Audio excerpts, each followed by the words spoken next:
If your Google Ads campaigns are not converting, you're not running ad campaigns, you are purely giving donations to Google. And trust me, Google doesn't need any more money. They made over $265 billion in ad revenue last year alone. But what I do really want to point out is that I've seen time and time again that Google Ads is one of the most powerful platforms that businesses can use to not only grow their businesses, but also see their businesses become more profitable. But unfortunately, that does not happen all the time. So in this video, I wanted to break down the 3 biggest mistakes that unfortunately I see time and time again inside of Google Ads accounts.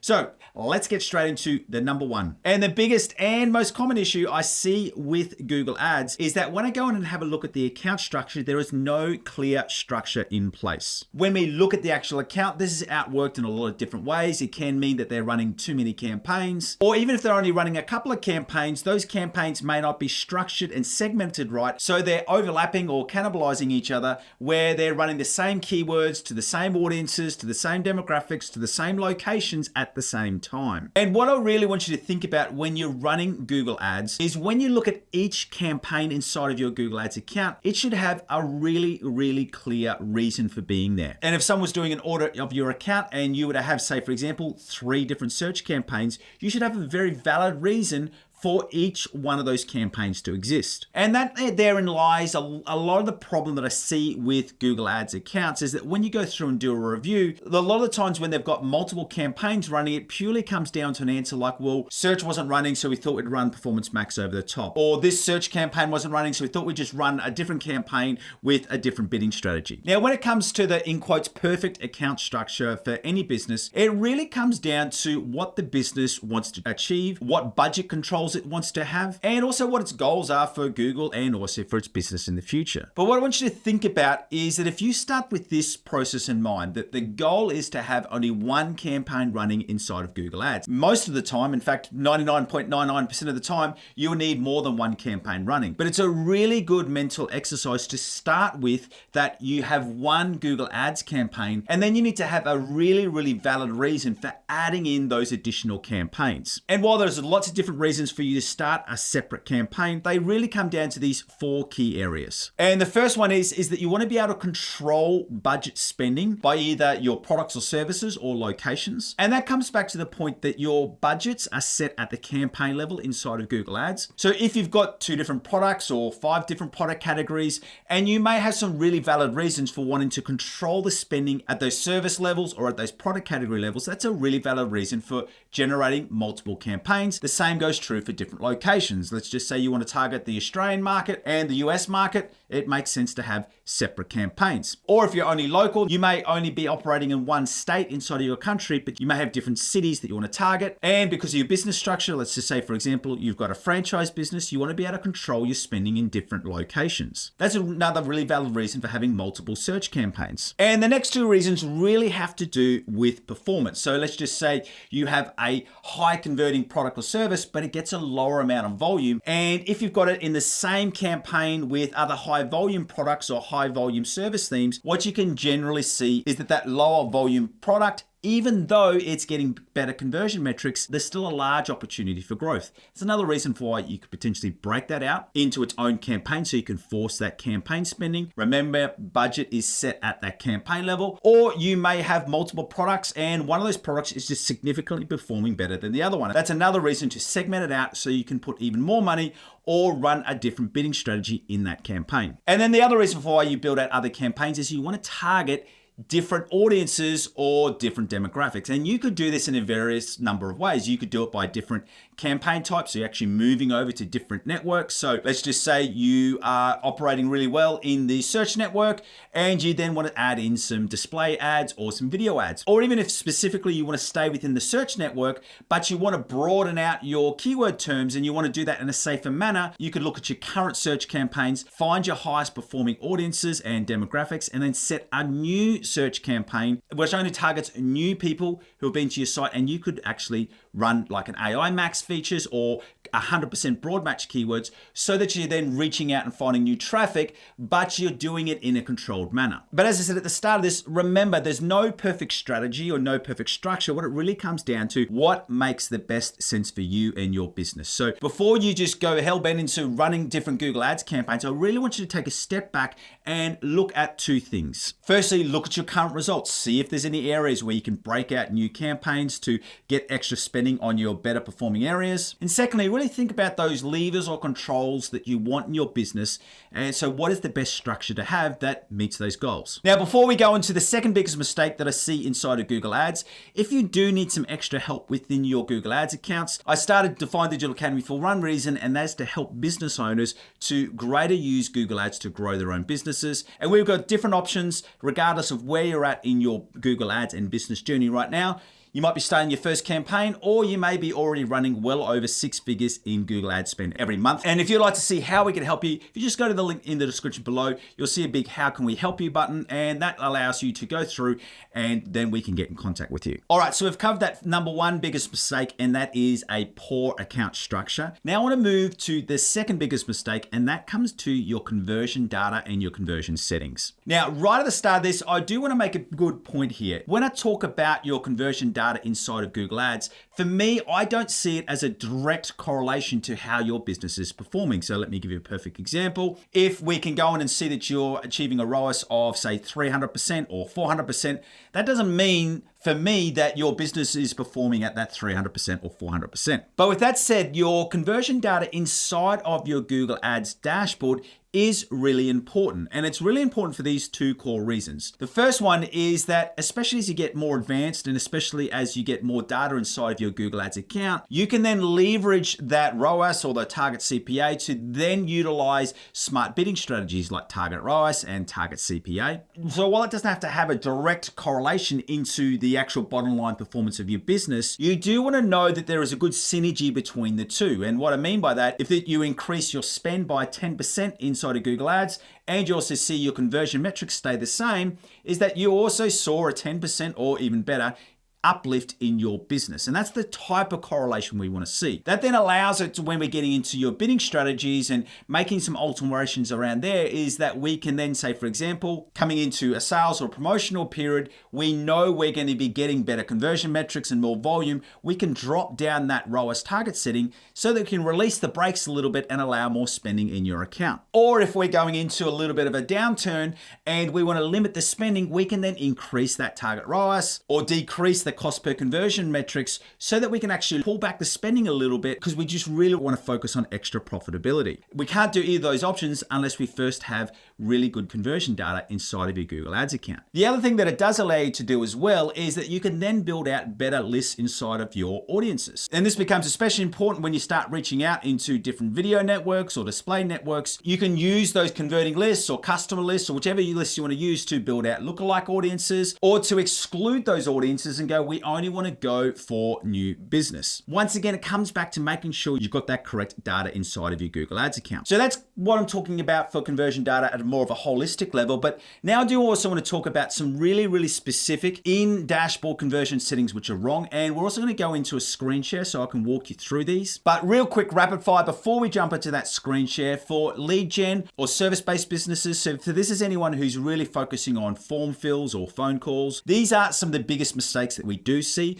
The first one is that you've set your conversion settings to every and not one. So what that means is that especially for form fills, if you've got it set to every, if you've got someone who fills out the same form multiple times, or if you're getting any spammy leads, that can really warp your numbers and put them to the side very quickly. So you want to make sure that you set that at 1, so it's only counting 1 conversion per form fill. Another common mistake we see is that phone call is set to 30 seconds for a call duration. What we will generally do is move that call duration out to at least 90 seconds. I'm not saying that every 90-second or greater call is going to mean a converted sale, but it does give a really good indicator for quality. In terms of your own individual business, once you get some extra data, you might find that a good point for that is 2.5 minutes or 3 minutes. But what I'm saying there is you want to really go through and have a look at your phone calls, look at your core data, and really start to pinpoint and go, this is the average of what it means for a good phone call for our business, and then set your conversion metric for phone calls at that call duration time. Also for lead gen is that I'm a really big believer in offline conversions. Now that is a massive subject that we're not going to have time to cover in this video, but if you stick around to the end of the video, I'm going to point you in the right direction where you can find some extra training about offline conversions. And then quickly, before we go into that screen share for e-commerce, a common mistake I see is people using those micro conversions like add to carts as a primary goal, or if it is set to primary, they haven't removed it from their campaign so that it's not triggering in the bidding strategy. So let's jump at that screen share so I can walk you through these. All right, so when you're inside of Google Ads, you want to go into goals. Then when you're in goals, go over to summary, and this will bring you over to this screen here. If you don't see this screen, let me just go through and refresh in through here. Google is showing this screen now first. So what you can do is just go into view all actions, and then you'll see the same screen that we're looking at in through here. Let's first go into this call ads. We've got a call set up in through here. And then if we go into their settings, now you'll see this one is set to every. In most cases, we would recommend that you set this to 1 and not every. We've also got the call length set to 60 seconds. But the reason for why we have got this one set this way is because this account has actually got everything linked into their personal CRM. So that way they were able to add in the quality metrics from there. So if you're not feeding in your offline conversions and you don't have a CRM linked into your Google Ads account, CRM could be something like CoreRail, could be something like a HubSpot or Salesforce. If you don't have that active, that's when I'd recommend that you go through to the 1 and even potentially move out this call length to 90 seconds or even further. And you can just enter there and put the amount in through there. Second one I want to show you, you can see from here, we've got a couple of conversions which are set. So firstly,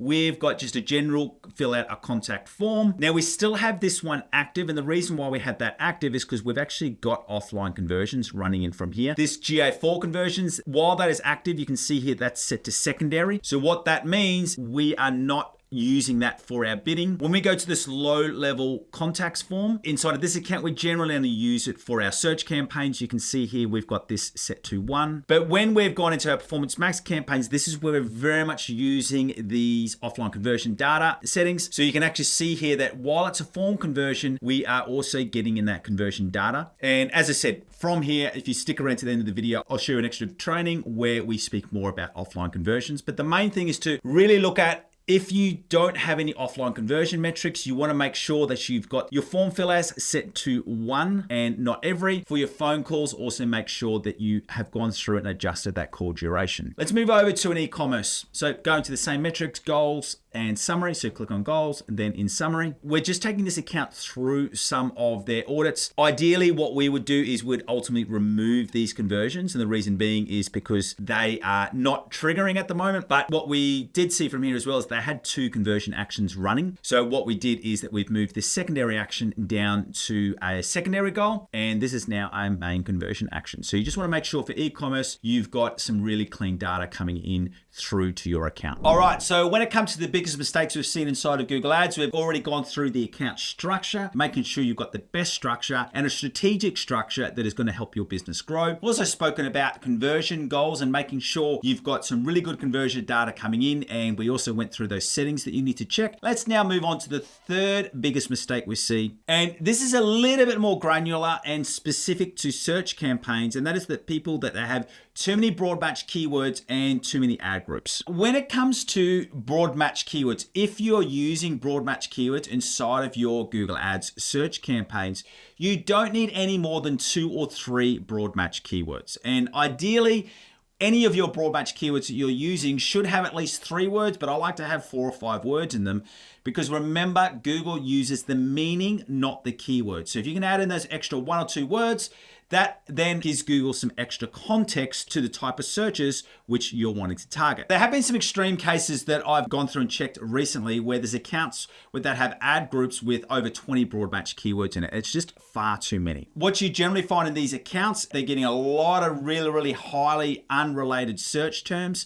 They're generally performing poorly. And also the person who's managing the account doesn't really know what levers to pull, but just because there's just so much data inside of one ad group and it's just too broad. One of the important things to remember with broad match keywords is that broad match keywords takes into account some other signals. So it's not just the keywords, it also looks at the landing page. But one thing that people forget is that it also takes into account the other keywords that you have targeted inside of the same ad group. So generally what we look for in terms of structure, if you are using broad match keywords, is that you would have 1 to 2 generally broad match keywords that have 3, 4, or 5 words in them.